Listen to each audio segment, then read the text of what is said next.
مين اللي يقدر يجلس في وجود ربنا ويجلس وتاج فوق راسه كمان؟ ده ايه دي؟ طبعا هم قصاد ربنا خلعوا تيجانهم. عشان كده رئيس الكهنة لما بيكون بيصلي ويجي الإنجيل يخلع تاجه من على رأسه ويقرأ الإنجيل قصاد ربنا. هو يديله تاج أمام الناس، لكن قصاد ربنا التاج يخلع أمام الله. دي العظمة اللي ربنا بيديها كتير لأولاده من تواضعه. لكن في فرق، العظمة عند الله عظمة طبيعية، أما العظمة عند البشر عظمة ممنوحة، منحة، عطية. في فرق بين عظمة طبيعية وعظمة كعطية. العظمة عند ربنا عظمة غير محدودة، أما العظمة اللي يمنحها البشر محدودة وجايز في زاوية معينة، بينما عند ربنا عظمة شاملة. العظمة اللي يديها الله للبشر كأبناء لا يمنع أنهم في نفس الوقت عبيد. والكتاب المقدس يقول في الدينونة: هلم أيها العبد الصالح والأمين، كنت أمينا في القليل فأقيمك الكثير. لكن تواضع ربنا إنه بيسمح إن أولاده يبقى ليهم العظمة. بالنسبة لكهنوته، إن كان وهو في ميلاد المسيح قدموا له ذهبا ولبانا ومرا، فبرضه بالنسبة لأولاده الكهنة يعطيهم الذهب واللبان والمر. الذهب كرؤساء وملوك لشعبه، واللبان ككهنة، والمر في أن يحملوا الصليب والتعب من أجله وأن يكونوا رائحة ذكية أمام الله.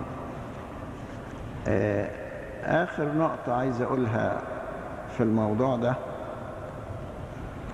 هي إن كما الله مجدنا على الأرض وأعطانا أن نكون صورته ومثاله وأعطانا مواهبه وكل هذه الأمجاد، مفروض إن احنا نمجد الله أيضا. نمجد الله في حياتنا وفي مثاليتنا. ربنا مجدنا أن نكون هياكل للروح القدس، والروح القدس يسكن فينا، زي ما ورد في كورنثوس الأولى إصحاح 6 و3. لكن في نفس الإصحاح يقول: فمجدوا الله في أرواحكم وفي أجسادكم التي هي لله. نمجد الله في أرواحنا وفي أجسادنا، نمجده أيضا في أعمالنا. بيقول: لكي يروا أعمالكم الحسنة فيمجدوا أباكم الذي في السماوات. نمجده بأن نشترك في بناء الملكوت، بأن نشهد له ونعترف باسمه. في ناس يعني اشتركوا في بناء الملكوت حتى أنهم بشروا في بلاد بعيدة غريبة ما بين أكلة لحوم البشر في ذلك الزمان.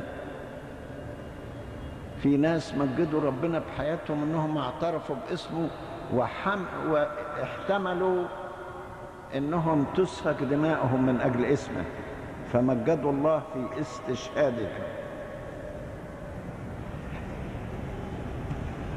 كلمة لطيفة جدا قالها السيد المسيح في يوحنا 17 في حديثه مع الله الآب.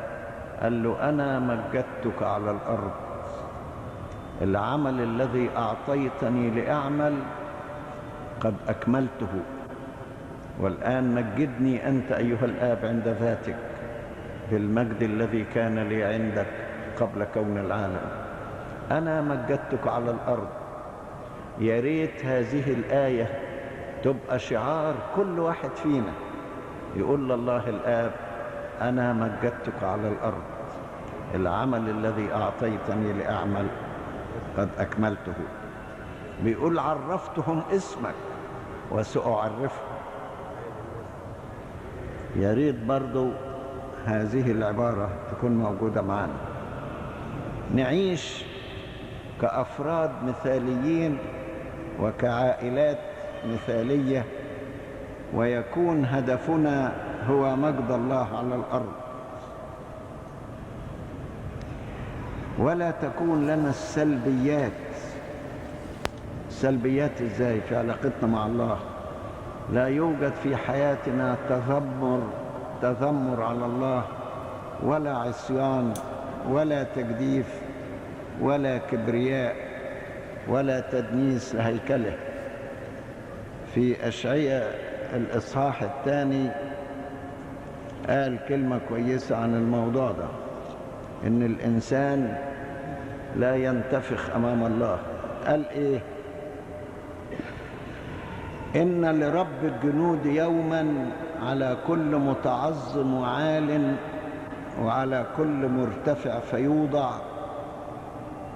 إلى آخره، وعلى كل سفن ترشيش، وعلى كل الأعلام البهجة فيخفض تشامخ الإنسان، وتوضع رفعة الناس، ويسمو الرب وحده في ذلك اليوم.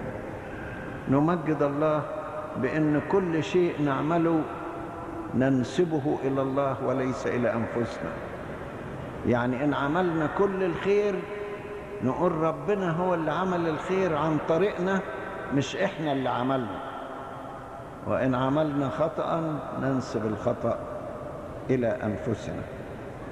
ونمجد الله بالتوبة وبالحياة الطيبة، كما ورد في رؤيا 16:9: ولم يتوبوا ليعطوه مجدا. مفروض ان احنا نتوب لنعطيه مجد. اشكر حسن انصاتكم، ونكتفي بكده واتفضلوا نصلي.